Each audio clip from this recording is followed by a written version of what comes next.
Is the NFL a 365-day-a-year sport? That's what they want you to believe. Mike and I are going to do it this week on Reading the Defense.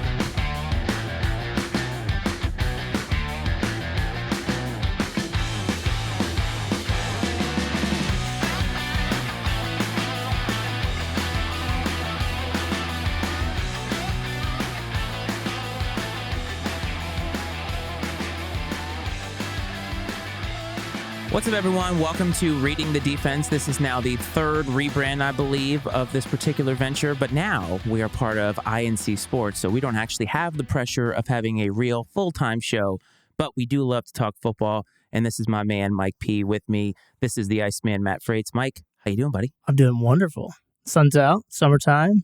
So the sun was out, but last week, and this is for everybody else, there was like a VOG almost, or Yeah. I don't even know what you want to call that. And our lovely neighbors to the north of Canada gave us a lovely present and said, and gave us basically apocalyptic smog. Now, we didn't get it quite as bad here, but if you are watching or listening in New York City, you definitely got it. Yeah, they get it pretty nasty up there. I have comments on that, but I won't talk about it right now. It's not about the fire. It's just about everyone's overreaction to it on the East Coast because, God forbid, anything weird happens on the East Coast. It's a change from the norm, and they all panic out here. Yeah. People on the West Coast, if you're listening on the West Coast, you're probably like, I don't see what the big deal is. We have these fires all the time. Every once in a while, you get a crappy couple days. Get over it. Move on. Oh, yeah. But we can't do that in New York.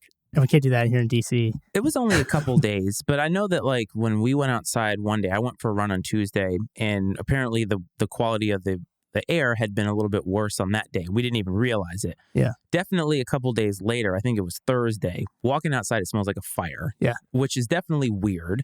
Right. And probably not ideal. But yeah, at the same time, you just want to hope it clears. And Yeah, I was like, I wouldn't run in it. I mean, that's probably something I would avoid. But exactly. That's one thing I did but not do on We're all Thursday. not going to have long-term damage from 2 days of smoky air. No. And it's Likely. very similar to anything else where it's like, if you're high risk, Sure. don't go out in it. Sure. But then again, you have to have warning labels on everything today because there's a lot of, no offense, stupid people out there for whom you need directions for. Do we need warning labels? Maybe we could use to stand to lose a few students. It's very possible. Natural selection is a real thing, and I think that it's worth exploring, but maybe not on this particular pod. That's fair. So, That's fair. outside of all the apocalyptic stuff, why are we here? Well, Mike and I tried to start a podcast that was not football-centric, but about just centrist thinking. And we never could get it off the ground. We have now rebranded 3 different times. So you have to ask yourself, if you have to rebrand 3 times, is it time to shut it down? I disagree with that thought. So that's why we're here, because we're going to try to get this off the ground. And we're going to do a little bit more football-centric talk, because both Mike and I love football. But I've asked Mike to be here because he is a little bit more, and I say a little bit, a lot more knowledgeable about the game, I think, when it comes to the ins and outs you played. So I'd love for you to give the audience, since theoretically this is the first time they've heard you or seen you, sort of how you grew up with football and why you love football so much. I grew up with football, I guess, because we always watched football growing up. I mean, my dad was a huge Dallas Cowboys fan from the time I was an infant, and I was one as well. So everyone instantly hates me. Well, half the people on our show probably hate me now. The other half love me, I guess. Isn't that the way it works with the Dallas Cowboys? Actually, that's a perfect thought. I've realized that both he and I represent 2 of the most obnoxiously douchey fan bases with the Dallas Cowboys and the New England Patriots. So actually, I think everybody hates both of us. So I think it works. All right. Yeah, hate works. Anyway, and then I grew up kind of in the Midwest and throughout the South, moved around a bit. And so if there was a sport to be played in the 80s and early 90s, it was football. That was kind of the one to do. And I'm not tall, so I wasn't going to be playing basketball. So put it that way. So I did play football, all growing up through high school, not in college. But I always enjoyed football. I always enjoyed watching the game from my whole life. And so it's just been something it's fun to do. It's fun to watch. It's a nice little hobby to enjoy. So, but you actually played. So you Sure. have a little bit more insight because you've been on the team. You have a little bit more insight into like how things are strategized and so forth. Like I didn't play football. I'm like Uncle Rico. Yeah. Back in 87. I hit the ball over a mountain. There you go. So if anybody wants to know why you should listen to this man, Uncle Rico here, because that's how this works. But I think football is interesting because obviously in the 80s and 90s period, football was really big. I would venture, though, that it wasn't America's sport the way that it is today. I think baseball still kind of captured America's eye, But as things have turned over, the century has turned over, and we're in the year 2023 now, football is the sport in this country. And it's not really, it's not deniable. I think it's 100% firmly the number one sport in this country, and there's no getting around it. No, I 100% agree. And I like baseball. I really do. I enjoy going to watch a game, but I just don't think it captures. It's just not the sport for the 21st century. And football is exciting and it's fun, and because there's parity in the league, man, you just don't know which team's going to win every year. Except for the Cowboys, they're probably not going to win. But well, there are some teams that seem to be somewhat cursed, but I think a lot of it has to do with the way that attention spans have changed in this country. And it's funny because football is still a 3-hour event every single week, but there's only 16 or 17 of those every single year. And so if you're a fan of a specific team, half the teams are out of it by then. And so you don't have to dedicate as much time because you have theoretically a week between games, whereas baseball, it's like 6 days a week. And even basketball and hockey to an extent, 82-game seasons, it's a lot of sports. And it makes the regular season feel insignificant and less important. But in football, everything is important. And I think that lends itself to the popularity. And plus, it's just so popular everywhere, it's hard not to get involved. You either, I feel like, love football or you're not into it. Yeah, that's probably true. And I think football is growing, too, across the world, slowly. Which is why obviously the Jaguars are going to be a London franchise here very, very shortly. Possible.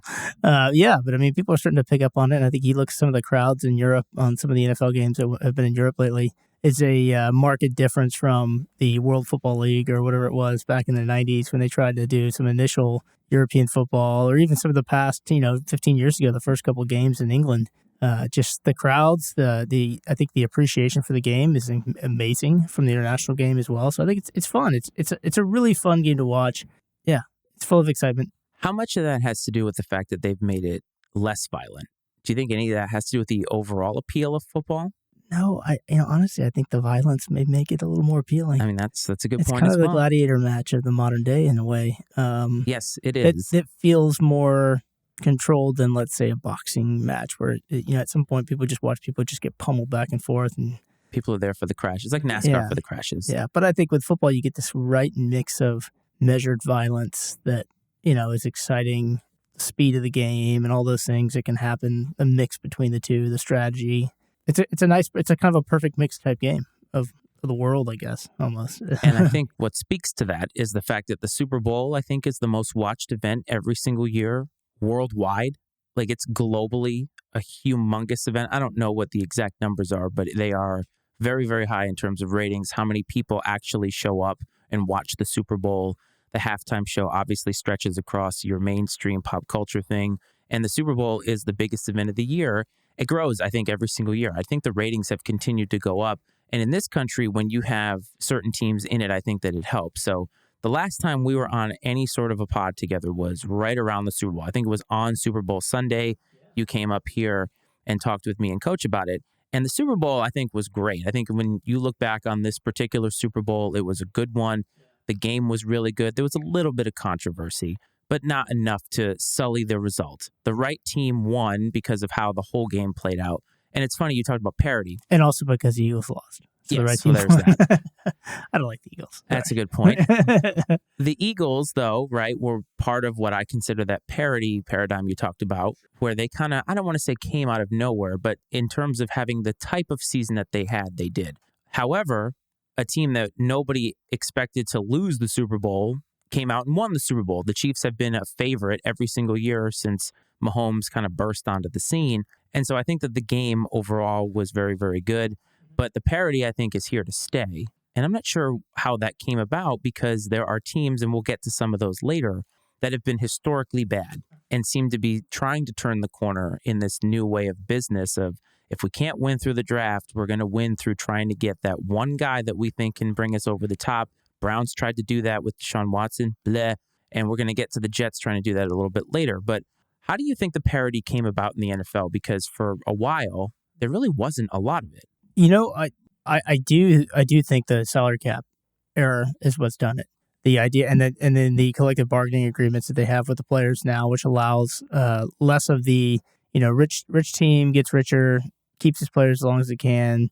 Vice, the the new method where, every team has got this cap. You kind of levels the playing field, the Jacksonvilles and the Dallases and their stuff on the same cost basis they have to do in order to keep players on the team. The ability for players to move between teams means that they can't just kind of get stuck in one place, which could be good for the team to win, but maybe doesn't maximize the revenue of the individual. And so I think the positive of that is across the league, you get more teams competing.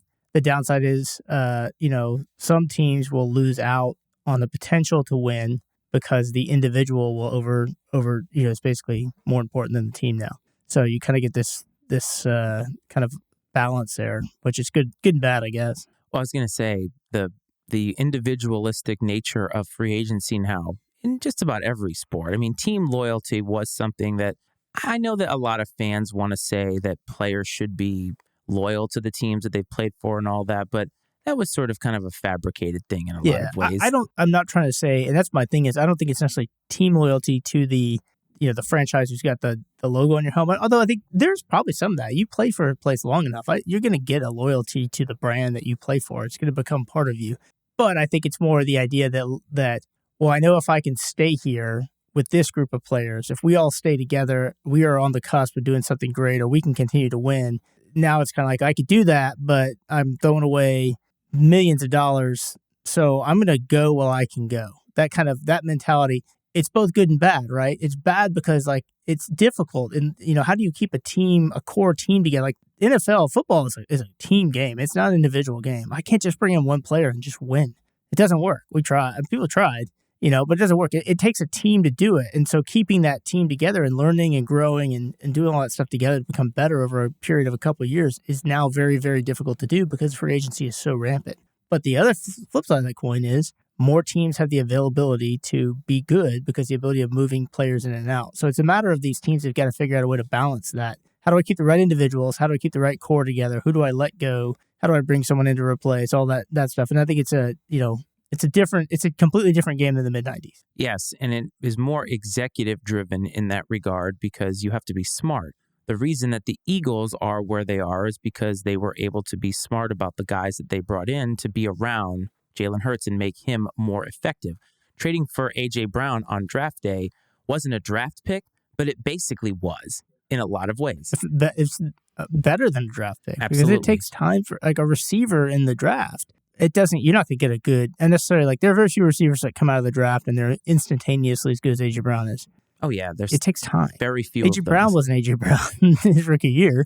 Not at all. And so that's the thing that's amazing. If you can make that kind of trade while you still have the high pay positions on the low pay contract, you're in really good shape. And you have to also potentially get lucky by having a guy like Mahomes. Let's take the Chiefs, for instance. They've had some turnover. Mm-hmm. But yet Mahomes is willing to take a quote-unquote hometown discount to make it so that they can continue to bring in players that are going to... He's still getting paid a lot of money, but he's not going to do what a lot of, like guys you talked about, who I may have one shot at this generational wealth and I'm going to go get it, whereas he is in a mutually beneficial position where the team wants to pay him, he wants to stay there, right. So he'll just keep getting paid by that team over and over again, right. But not have to have the maximum amount. Yeah. Which, there's a part of me too. It's like, I get it. Go get your money. How much money sometimes I always ask, how much money do you need? If it means that you may never win a championship just to get a little more rich. Yeah. I always wonder, is it really worth it, man? You ever thought, I wonder if these guys as a kind of the go get the money, if they ever sit back and go, I have so much if I'm smart with it and I invest it and I can still have the big house and the nice cars and I still can basically take care of my immediate family, but if I invest it right, my kids will never have any issues. Whether I get the extra $100 million, but man, it would be nice to win that Super Bowl trophy. It'd be nice to have that on the resume and maybe guarantee myself a trip to the Hall of Fame so my grandkids can see my bust. I think that's something that I'm afraid is lost on the go get your money idea behind the NFL right now. I worry about that. I also agree with you on this. And I've talked to Cleve about this before, and I sent him a great thing, and it was like, you have two different sets of stats. Whose career would you rather have? One of them was Calvin Johnson. Mm-hmm. One of them was Julian Edelman. Obviously, Calvin Johnson, first ballot Hall of Famer, walks in, no rings, awful relationship with the Lions. which is apparently getting better. Julian Edelman, though, is never going to be considered like one of the greatest receivers to ever do it, but 3 championships. And he still got paid more money than you and I will ever see in our lifetime. But Calvin Johnson was that generational talent who could cash in on that kind of big-time wealth that we're talking about. Yeah. But if you asked him man to man, would you rather have less money or that one ring? I guarantee you he would say that one ring. That'd be interesting. Probably, but who knows, man? Yes, you can. Maybe he really likes the money. Maybe, but I asked the audience, what would you rather have, more money or the ring? And you can call or text the show. 703-718-6314 is the number to do that. We'd love to hear what your opinions are, because I know for me that if I was going to take myself to the highest level, I would want the success or the feeling of success of that ring. And I remember a great story about Brady. Now, Brady's an outlier because of all the rings that he won and all the winning he did. But I remember one year, it was like 2012, one of the players on the Patriots was complaining about not making the Pro Bowl. And he just looked at him and said, we don't play for effing Pro Bowls. We play for the Super Bowl. And that was his mentality. And I think that there are players who want to win at that level, but you're going to have players for whom it doesn't matter. And I don't want to cast aspersions on Lamar Jackson, but does Lamar Jackson really want to care about winning a Super Bowl?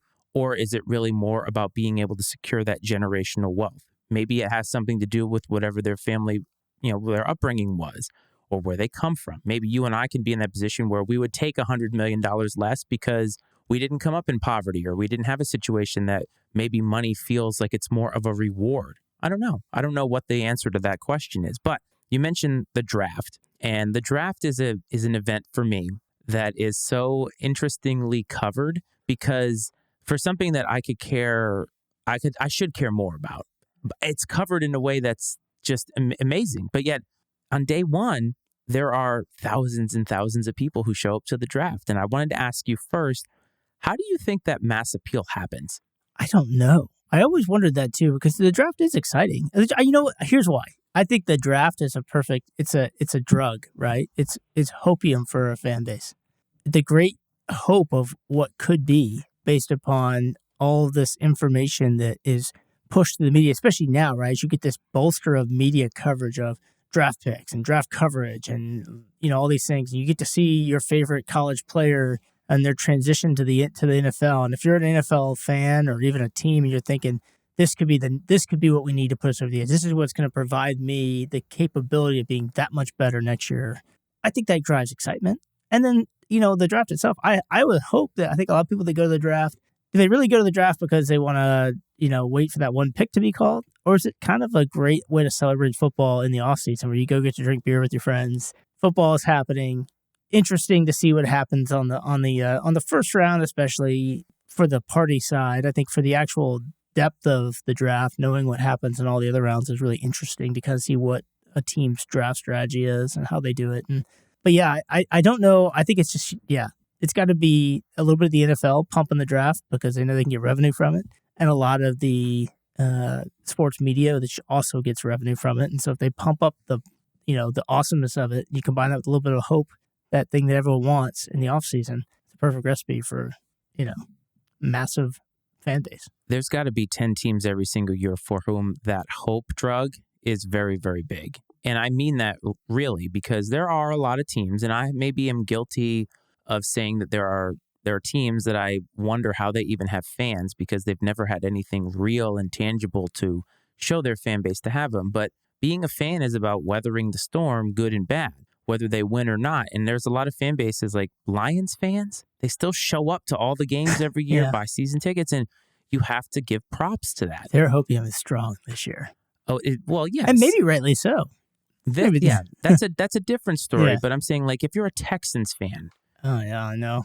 If you've been going to every single Texans game, and no shame to anybody watching or listening who is a Texans fan, but if you're going to all these games, seeing the results of the team that they've put out there for the last, almost a decade now, and every year it's about hope, hope, hope, hope, hope, and there's nothing that you can say, why am I still coming to these games? And yet the draft kind of traffics in that big time because it's a reset of the clock. Yeah.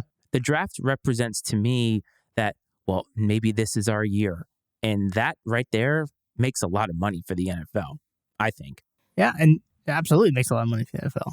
I also think, though, that the NFL very smartly switched paradigms by making the draft in a different city every single year because that brings it to the casual fan wanting to go to celebrate football. And when Coach talked to the guys that lived in the UK about their experience going to some of these London games, what they said it was like is almost a celebration of the game where you go there and there's people that are wearing all different kinds of jerseys. The rivalries really don't matter. They're all just happy to be there. The NFL is there. The novelty is there. And maybe that is what the draft is essentially a giant party where you go there, you celebrate your team. I honestly don't know who half of the players are that get drafted most of the time. A lot of those guys aren't even on the team come week one, let alone at the end of that season, right? And so there's a lot of inside football that takes place at the draft that maybe we don't know, but they've done a good job. But as far as the actual draft, you're more of a strategist than I am. Like you think about the draft, especially round one, maybe even round two. You probably peter out around round three. I mean, you look and see who they are, but like the strategy for you in round one is actually very intriguing. And we were texting and all that. But I wanted to ask you, is there a position in the draft that is the most overrated position that maybe the news talks about or the fans get all hyped up about that you think no matter what happens at that position, it doesn't have the kind of impact that maybe we're being told it does? So overrated. We'll get to underrated. I won't even say underrated. I don't know where to fit. Like you talk about quarterback, but it's not an overrated position because if you get the right one, it absolutely has a major impact.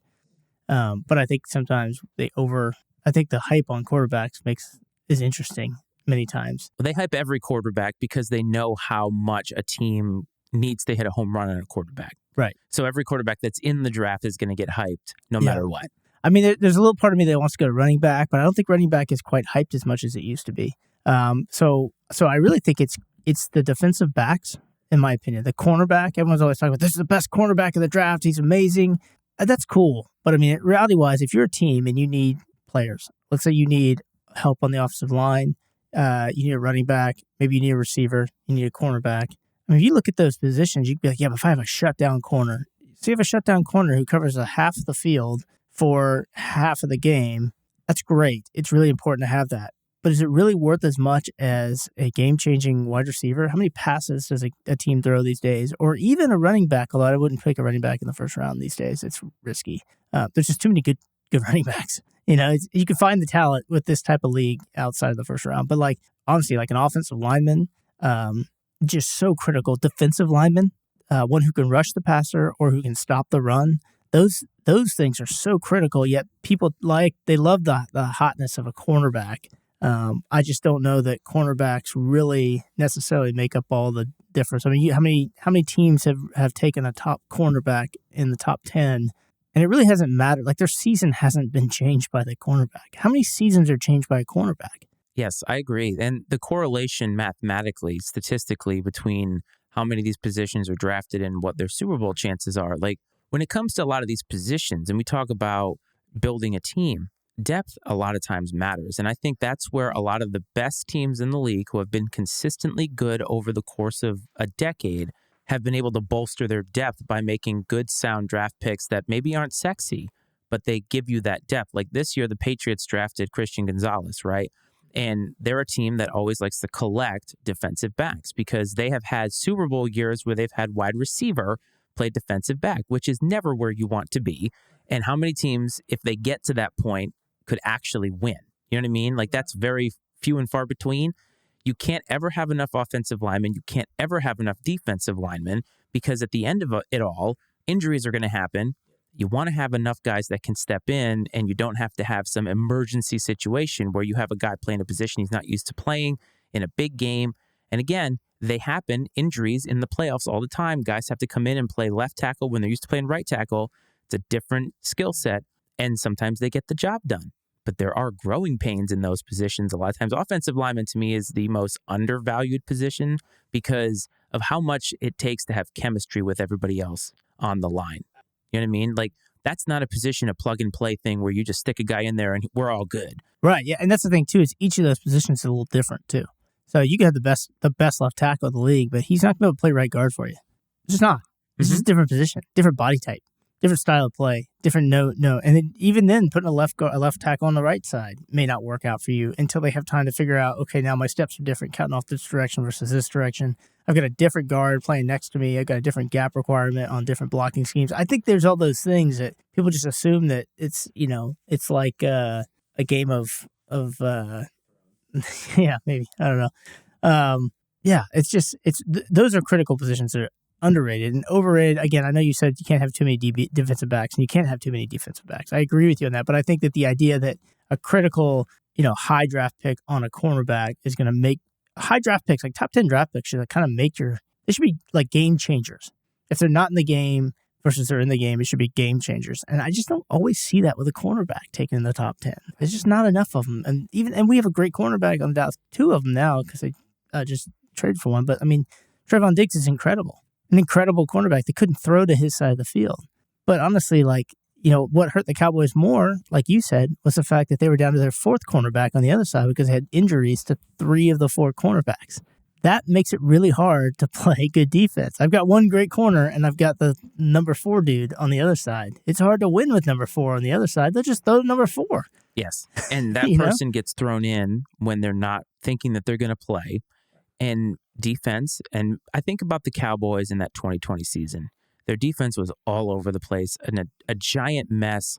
Communication issues that you would normally see during OTAs, preseason, even maybe week 1 through 4, were still existent in week 14 because that communication factor gelling. Defense is very much like that. Communication matters a lot. Am I going to get help over the top? Are you going to be covering this way? What happens if they break this way? Being able to communicate on the field as things are happening, as you're trying to set up. And if you have a lot of guys who are in there who aren't expecting to be in there, they're not getting reps with those dudes, right? And so I think that when you talk about overrated, I think there's a difference between a position and saying if you draft this position, you're set. Quarterback, obviously, if you draft a quarterback and you hit, you're in mostly a good position as long as you do a lot of other things right. But that's the hardest position to really get because you need that position to win. Bar none, there's no other position on the field that you need more. And so I don't think it can be overvalued because you need it. Like the Texans drafting C.J. Stroud this year, they need him to hit. Yeah. So if he hits, it's not overrated. It's, oh, thank God. Yeah. But I think that when you talked about running back is not overvalued anymore or overrated because of the fact that the position in and of itself has become so much easier to fill because we don't have those dominant run games anymore. And that's why what the Falcons did this year, drafting Bijan Robinson at number 6, when they had a lot, I think it was number 6 or 7. It was high. It doesn't matter. It was in the top 10. And it was amazing because, and I'm probably going to get nailed for getting that draft pick wrong, but it was amazing that they picked him that high knowing that they have so many other needs on the team. And I just believe, like you do, that running back, no matter how amazing that talent is that going to put the Falcons over the top? I don't think so. I don't know. I feel like they have so many needs on that team that it's one of those ones where I think the Falcons love to take those like high, what do you call them? Like the high viz players. They took the guy, the tight end, who's really more like a receiver. Yeah, Kyle Pitts, who they didn't throw to in the first 4 weeks of the season. Maybe it'll work out, but if they don't build, like I said, you don't build in the trenches, you don't build with depth. I mean, you could have the flashiest best runner. I mean, the Giants had Saquon Barkley for how long? He's the best running back that came out, that year for sure, if not maybe for 2 or 3 years afterwards. Giants were pitiful. They were barely good last year. And everyone keeps saying, well, their potential now, they're doing good. But now we're already in, year 5 of Saquon's and they had to pay Daniel Jones $40 million a year just to get there. So, I mean, you kind of look at that and you go, even the best couldn't get the Giants over the hump. Yeah, because it's just not a position that has the kind of impact the way that it did. And it's just like cornerback you talked about. There's 2 sides of the field. And so if you have a chasm between your number 1 and number 2, good quarterbacks are going to pick on that other side all day long. And you're going to have some kind of a solution of what you're going to do with that. If I add one more thing about the draft, I do believe that linebacker is a very overrated position in a lot of ways because I think, again, there are guys who can be game changers, but I also believe that in today's game where it's just different, right? Linebackers, I think, made a lot more of a difference when it was a much more run-heavy league and you needed a lot of guys because the quarterback wasn't back there as often and the quarterbacks weren't as skilled as they were in terms of mobility and movement.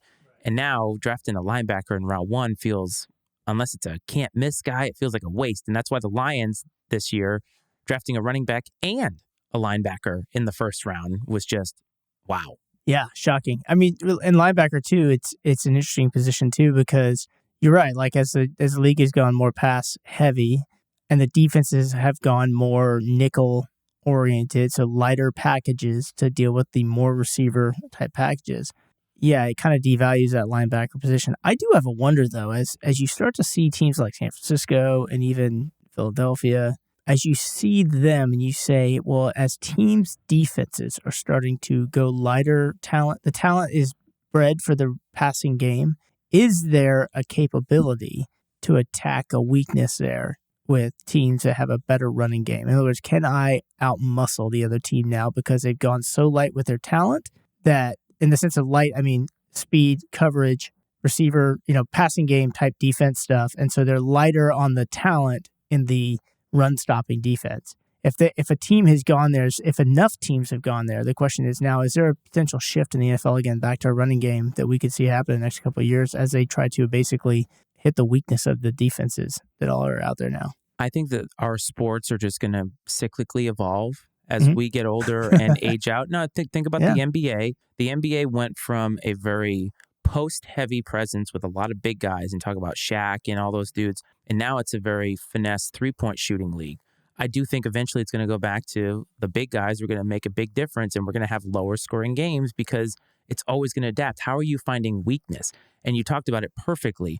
If a lot of these teams are going lighter to try to manage all the pass-heavy offenses out there, is it possible that a team could be built the right way to exploit those weaknesses across the league? And what happens there? The league evolves, and you end up having a total evolution of the sport, and guys like Bijan Robinson will be drafted number 1 in 20 years or something like that. Like, you don't know. I think it is that way. I just think we are in a peak right now in terms of offensive efficiency and offensive explosiveness, because I think that the quarterback position and just players in general have become so much more athletic to the point that offenses are just so very fun to watch because of this. But I think what would happen is we wouldn't go back to an 80s or 90s style of football in terms of how aesthetic it looks. I think that kind of football would become exciting, and it would just be because you have now players who are cut from the same mold with today's technology and advances in nutrition and everything. And that talent level will be super high. So you'll be seeing what was, quote unquote, a boring way of football with more exciting players, if that makes sense.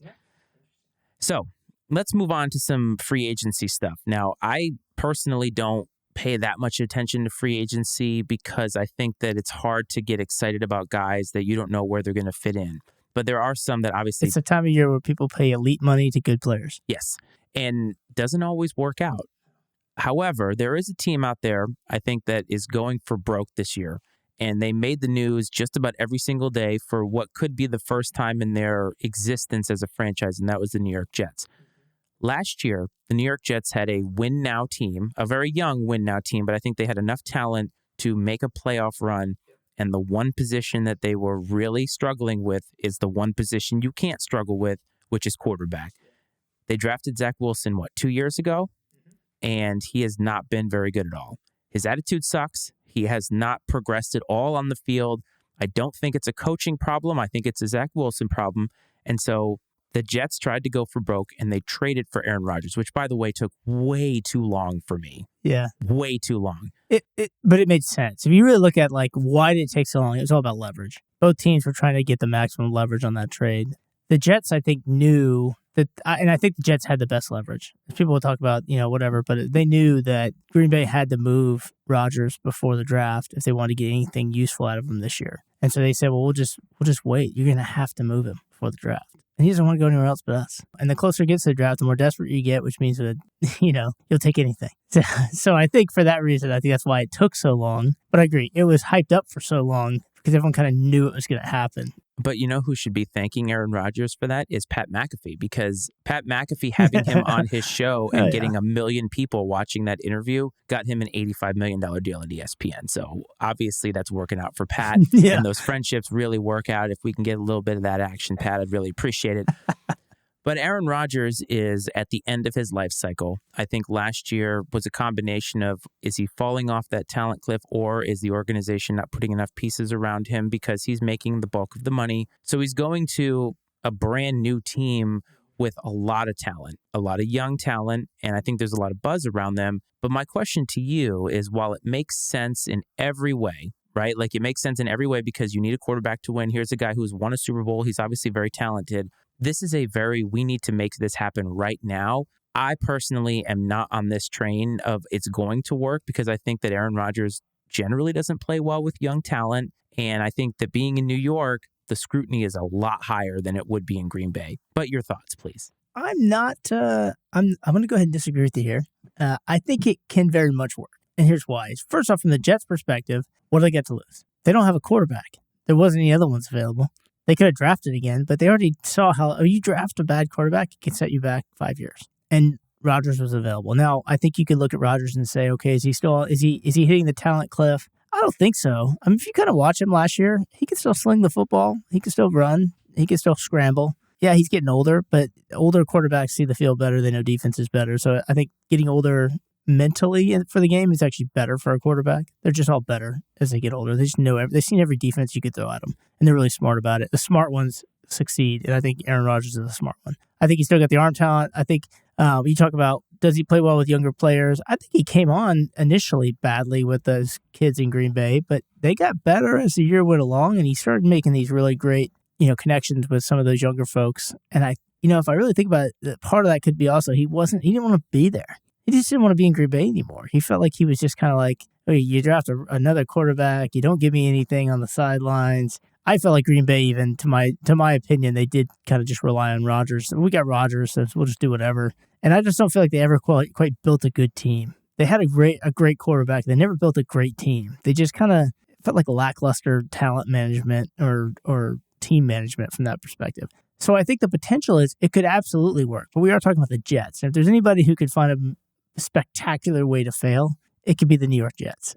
So it could totally not. And then again, I said this about, you can count me on this. I also said that 2 years ago, we said there's this team in the AFC West. It's got everything they need. They're just missing a quarterback. If they could just get a good quarterback, we'd be good to go. And they picked up a guy named Russell Wilson, and it failed miserably. I was just about to bring that up. I don't think this is a Russell Wilson situation, but God, if I'm wrong twice, I won't speak on it again. I think that my concerns with Aaron Rodgers are some of the attitude stuff. And I get it. The Green Bay Packers didn't do right by him at the end. But when/if things don't start out very well in New York, Aaron Rodgers has become a very Aaron Rodgers-centric person. And that's nothing wrong with that. Like, having those existential discussions with yourself, being comfortable with who you are and what you want in life, right? Like, nothing's wrong with that whatsoever. I guess my concern is that he's going to come here. Let's say they start 1-2. The fan base is not going to sit with that, right? Like, that's a rough fan base. And no offense to New York, or maybe all offense, but sometimes the uneducated fans come out and start to say, screw Rodgers, get him out of here. And it's not fair because it's a long season. But I think if you look at that team, everything is set for them to be good. The division, on the other hand, is they needed to be in the AFC, the AFC like Central or whatever it is. What the hell? AFC South. AFC South, my favorite. See, I don't care. But they needed to be in the AFC South because I think if they were there, they would actually work really well. But now they're playing the Bills twice. They're playing the Dolphins twice. And I get that the Patriots are going to be in last place in that division, but you're playing Bill Belichick twice. So that's a tough road for them to go through just in the division. So I guess when I say I think it'll work, I mean it in the sense that I think you'll see Aaron Rodgers play good football. I think they'll have a good offense. I think they'll score points. I think everybody, but that doesn't mean they'll they will win that division because I think it's going to be very difficult. It's going to be very difficult for whatever team wins that division is going to have to be really good. That may be a 10-win team. Yes. Also, another thing you should know is that Nathaniel Hackett, who, by the way, coached Russell Wilson last year, is the offensive coordinator for the New York Jets. So there are a lot of things not going in your favor right now. Oh, no, man. It could go really badly. How'd Hackett do with Rodgers though last time they were together? Does it matter? It's like Adam Gase with Peyton Manning, who was actually doing all that work. That's fair. Adam Gase got not one, but 2 head coaching jobs out of that, failed miserably at both. So maybe the key there is as long as Rodgers is there, it doesn't matter who the guy is. Nathaniel Hackett is a figurehead who's going to do whatever Aaron Rodgers wants to do. But they have that relationship with each other, which at this point... It could go bad. Don't get me wrong. I'm not saying it won't go bad. It could go bad. But I think that this will be... I guess, if you want to judge it between like the best case scenario, which would be who else has moved who could be a good example of where this actually works? Nobody. I don't know. Maybe Peyton to Denver. To Denver. Okay. On one side versus Russell Wilson at Denver on the other side. I feel like this is in that range. I think it's more likely than not to be slightly favored towards the Peyton to Denver side, vice the other one. I think also because Rodgers probably knows he only has a couple years left. And so I could see him being like, I'm putting it all on the line here for the next 2 years to see if I can win another championship. Because if I do, if he is truly as, internally motivated as you say, it makes a lot of sense for him to be like, I'm going to show them. I'm going to go win another championship with the Jets and show them that, they can say all the bad things they want about me, but I know how to win. See, that's a misconception, I think, about Rodgers that maybe I have. I've likened him to Kyrie Irving in that I'm not sure he really cares about winning a championship. That's possible. Is it possible? I don't know. That's possible, yeah. I don't know what goes through his head, but I believe that if Aaron Rodgers stepped away from the game right now and only had his one championship, he's fine. Very much. He might be the antithesis of that player we talked just may about not earlier. Care. You're right. He doesn't care what anyone says. Yeah, and I think that. But it's funny with that attitude being in New York where they're going to say everything about you. Yeah. Maybe it works out then because he can just roll it off and be like, I don't care. Yeah. I mean, Eli Manning did it with... If he pulls a relax in New York... Oh, they're not going to relax. They're not, but until he starts winning football games. Like I said, if he pulls that off, or he tells everyone to, relax, and everyone gets all mad at him, and then they go and win 8 games in a row and make the playoffs or something, I think it's going to change all people's minds on it, So we'll see what happens, though. And then they'll trade him to the Lions, and he'll take over for Jared Goff. Oh, my God. I think there's a lot of hope for them, and I think that also there's a lot of hope for the Lions. And these are two franchises that have had not a lot of hope. The Lions are an interesting one for me because of the way they ended the season. Mm-hmm. And, man, they're getting the Cleveland Browns of 2021 treatment. Mm-hmm. They're on prime time quite a bit. Yeah. Right? There's a lot of hope coming in. And the funny part is Jared Goff is still their quarterback. And you have to wonder, has he been playing above his pay grade the last couple of years? Or did they finally get the players and the scheme around him to do what they need to do? They got him a nice new running back in the first round. So I'm not sure what that's going to do for them. But there's a lot of hope on the horizon for a lot of these bad teams, except, thankfully, the Cleveland Browns. They don't seem to have a lot of hope coming into this season. I hope me they too. Continue to fail. Never, ever root for them. So you wanted to talk rule changes because the Rules Committee actually made a couple of changes. And some of the ones that I came across were the flexible Thursday night football scheduling, which is not really a rule change. It's more of a paradigm shift of how they've done things with the schedule, which I think is interesting, slightly unfair to certain teams. It depends on how you look at that. I think the one that made the most news was the fair catch rule on the kickoffs. And then the emergency quarterback was one I also honed in on as well without having to take up a roster spot. Those are my big 3 as well. Yeah. So let's talk about Thursday night football because traditionally I have been very anti-Thursday night football. The matchups haven't been very good.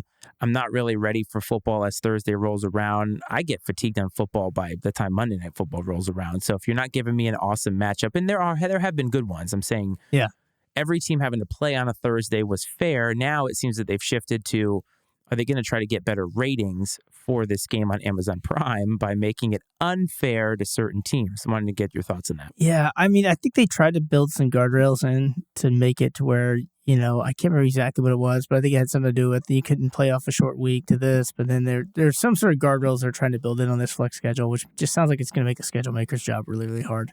They get paid more than we do. So. Yeah, I think it pays. I mean, it's going to be interesting in the sense that I think it will.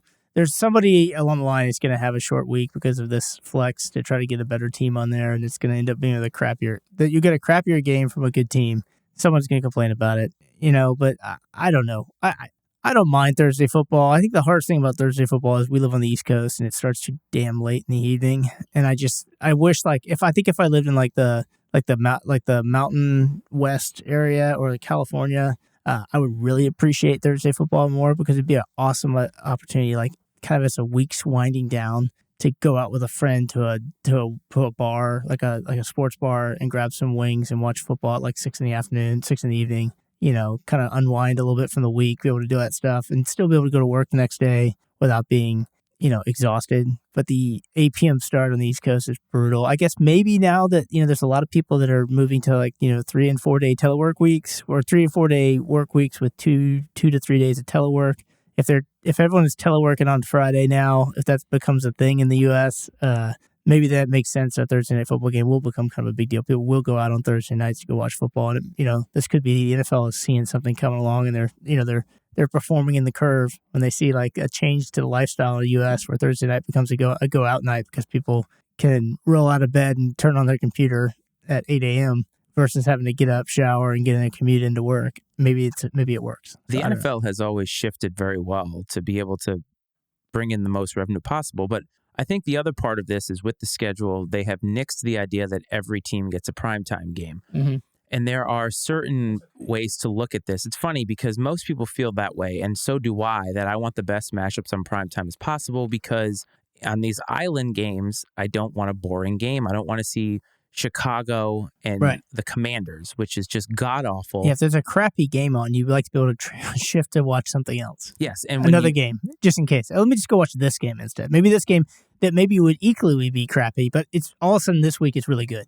Let me go shift over and watch that game instead. And I don't want that to happen on Sunday night when there's nothing else to do. It's not that bad teams can't have a good game, but I think sometimes when you have two bad teams with each other, it's just never good. So the NFL has shifted to not every team gets a primetime game. And honestly, I think that it's incentivizing teams to be like, you want to be on primetime? You want to get that shine? Actually put out a good product, right? Do what you have to do to put out a good product.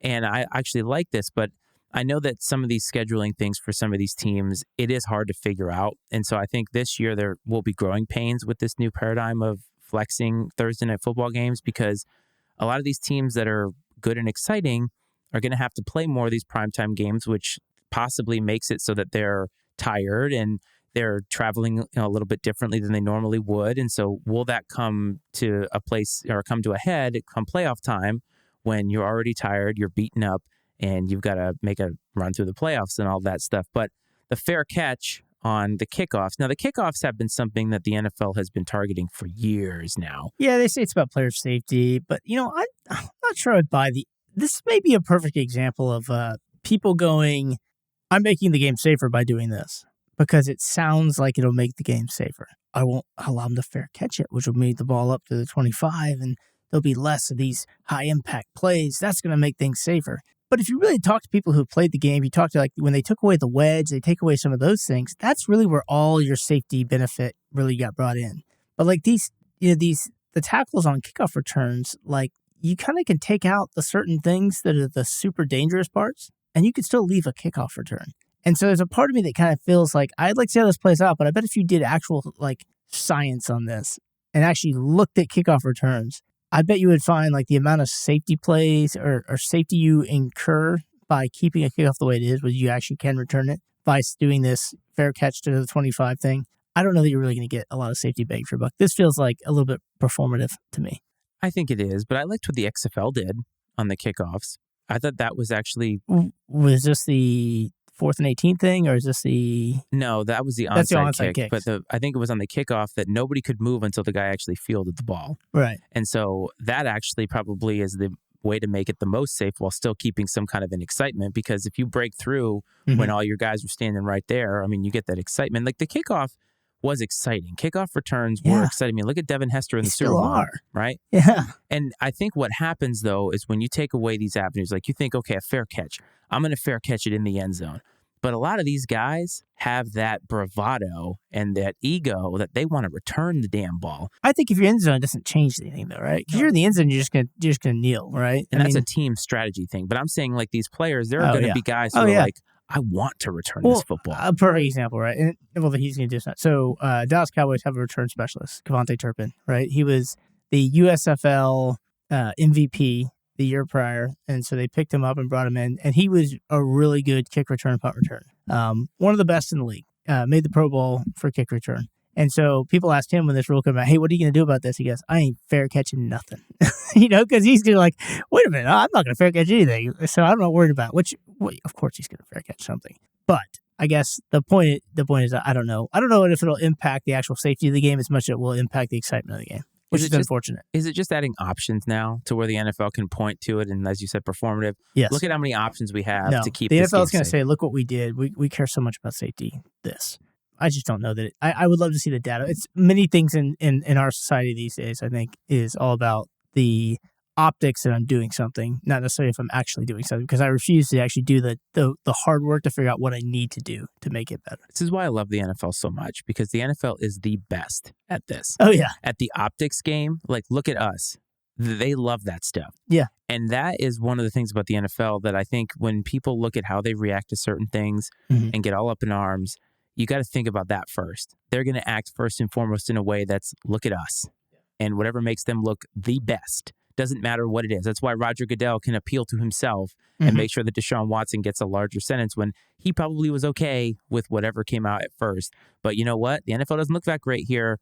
Let's get the shield out there. Let's make sure that we do this. And the NFL is always about that, like so always about that.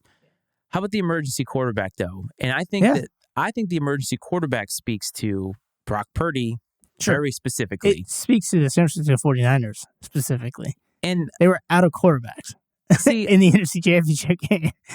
This is a rule that I think makes sense based off of that one data point.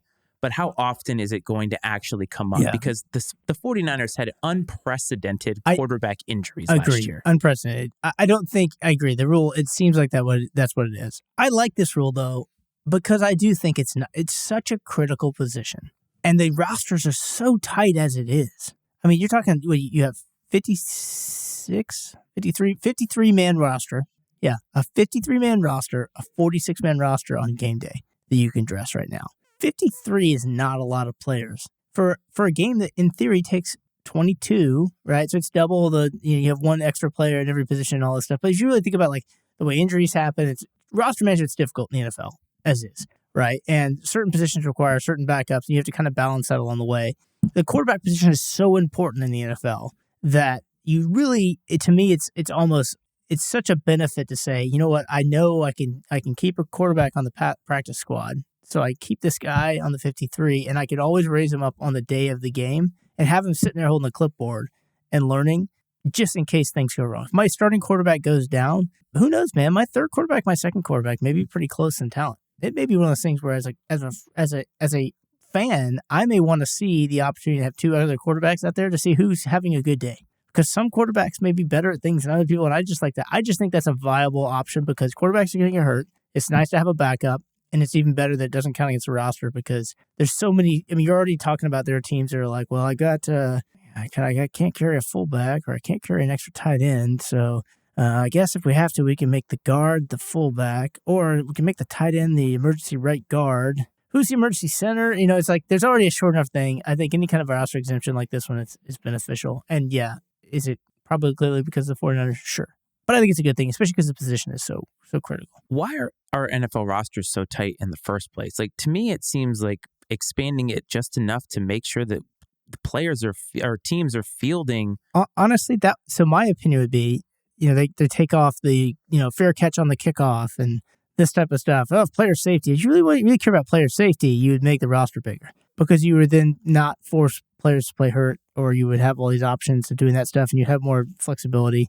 It's revenue, man. You get more players on the roster, you got to pay more money.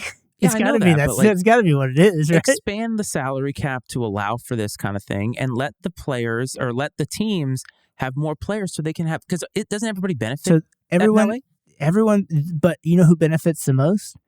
Jerry Jones, because they have more money. Because they have more money. Jerry Jones, if it were up to him, he would pay all his players. He'd love to. He wants to win, and he has the money to do it. His franchise is valued at $8 billion or something like that. The problem is the Jacksonvilles, those owners are going to be like, no way, man. I'm going to get hosed in this deal. I barely make enough to get by. I think it's bullcrap. They'll all make plenty of money. Every one of those franchises is worth plenty of money.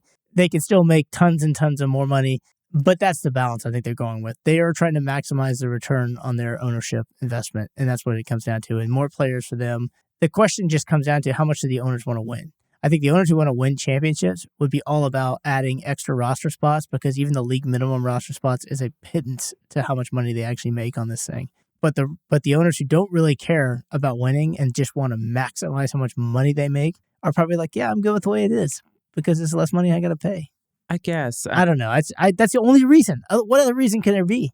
I don't know. There's no other reasonable. There's enough complaints every year about the fact there's not enough room. There's not enough players on rosters. We're having to balance too many players. The only thing I can think of is it's all about money. And maybe it's a collectively bargained thing now to where it comes up in the next CBA negotiations, because they just added a 17th game and they're not allowing for more roster expansion. Right. That's another good reason to add roster expansion. It could also be from the CBA perspective, too, to maximize the revenues of the people that they have playing. The players may not want more people on the roster, right? Again, it's supply and demand, right? If you can only there's a huge supply of players who want to play in the NFL right now. There's only so many that are so good. If there's less spot for them to get in there, it's going to drive the price to a area where the players who do make the team are going to make more money because they're the ones who made it. They're the few. I don't know. It's all about money. That's my opinion. It's all about money. It always is all about money. So we have bumped up to the end here, Mike, and every single one of these little offshoot things, I like the guest to have a little bit of a moment to shine. So this is completely unprepared for everybody. I did not prepare Mike for this, but I'm going to call it the Mike spike. It's kind of like the Gronk spike. Okay. And I want this to be a moment for you to say something, have some opinion that is the equivalent of you spiking on the audience. So it can be Dallas Cowboys related. It can be whatever you want. Something that maybe you feel vindicated about that has happened over the offseason that you heard a lot of people saying different things about that came to fruition or whatever it is, right? It's your moment. You've scored a touchdown. It's time for you to spike the ball in the end zone. Oh, man, I'm not prepared. I don't know. Nothing you want to say? Did you already do it with your little smog talk earlier? No, you're talking football related. I have plenty of things to say about other stuff, but we're going to try to keep it football related. You can keep it football related. You can keep it anything you want. This is the first one. This is unprepared, like I said, so you are on the spot to do something right here, or you can pass the ball to the referee, and next time you score a touchdown, you can come up with a little celebration dance. I wish I had something for you, Matt. I don't have any football related I could spike on right now. It's a perfect way to segue to the end of the episode. This is why we've rebranded 3 times. So don't forget, everybody, if you have an opinion on anything we've said, including Mike's awesome spike, which was nothing, call or text the show. 703-718-6314 is the number to do that. We'd love to hear your opinion on just about anything. We are here. This is I&C Sports, and one of the reasons that we did this was to be able to have a little bit more of a granular conversation about some of these things. Football is a very passionate fan base. There's a lot of fans out there that know or think that they know a lot of things. We are not experts, but we're going to do the best that we can to talk football. Don't forget to support all the other I&C Sports things that we have. We did some basketball talk with Matt Humphreys. We did some boxing talk with Cleve and our man Supreme Rich. We hopefully are going to be having an actual boxer on the show coming up pretty soon. We're still kind of negotiating on that. Don't forget to support regular Iceman and Coach, which those episodes come out every single week on YouTube and in the podcasting world. Coach and I are trying to do some fun stuff. We're every fans, and we're trying to cater to the every fan. So it's people like us who like to sit and just talk about sports, and we don't want to get into the nitty gritty. But before we get out of here, though, Mike, do you have anything for the parting audience? No, I think my spike was simply taking the football, kindly walking over to the referee and shaking his hand because I didn't have anything to do this week. So next time, though, I can get pretty fired up. Don't worry. I'll come up with something. This man is Barry Sanders this week. Okay, everybody, I hope this finds you well. I hope this finds you safe. Don't forget to hit like, subscribe, all that good stuff. And we'll see you next time. This is Reading the Defense.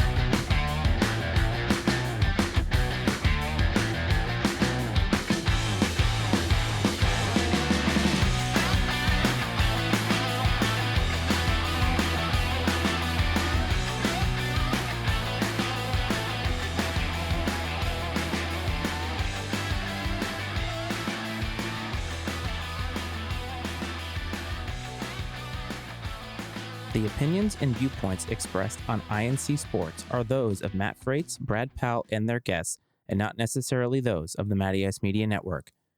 I&C Sports is exclusively owned by Matt Freites and Brad Powell and is brought to you by the Matty Ice Media Network.